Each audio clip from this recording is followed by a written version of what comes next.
ตอน14 writing practice พึกเดมลิกอำนังก็จังเดมลิกนะคะนะครูสอนถามเอกสารเอกวันสาวาสะเอกวันสะ please show me your exercise book I want to see your handwriting จากเอกวันสะเขียนโดเนค่ะการเฮินสาวปรับการเฮินสาวค่ะรู้ I want to see your handwriting ค่ะไกด้วยลายมือสาวค่ะอ๋อจากเอกวันสะคำตอบว่า yes sir here it isโอค่ะสักครู่ในค่ะครูสอนคำลาดว่า your handwriting isn't bad ลายมือสาวในอมังหายหรือสาวเอกวันสะคำตอบว่า thank you sir ยินสมค่ะสักครู่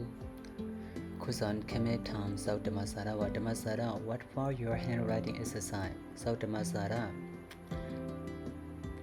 อันการพึกเตรียมเล็ก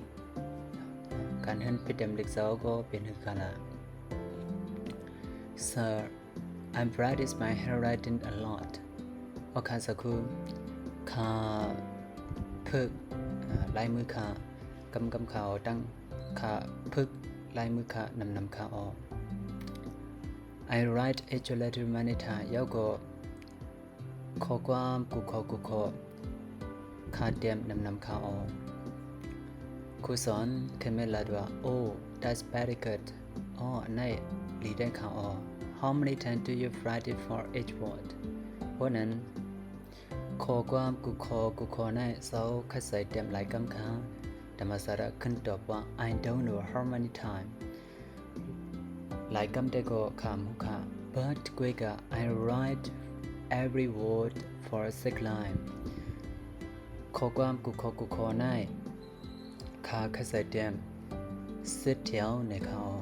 and ยาวก็ I repeat each sentence 20 times ยาวก็อันว่าเพราะว่าต้นแถวกูแถวเนี่ยกูแถวไหนข้าก็ใส่เตรียม20 คำในข้อวันครูสอนคำลาดว่า wonderful you are very good student อ๋อลีได้ค่ะสาวในเป็นลูกเห็นอันกัดแขนก็หนึ่งข้อธรรมศาสตร์ขึ้นตอบว่า thank you sir ยินสมค่ะสักครูสอนคำลาดว่า if you practice like this regularly your English will be very good within 2 or 3 years พอสาวจังสนัยปุ่งมันในซึ่ง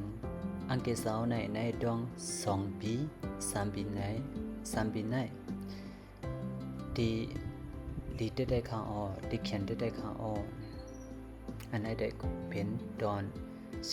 14ว่าพึกเต็มเล็กในข้อ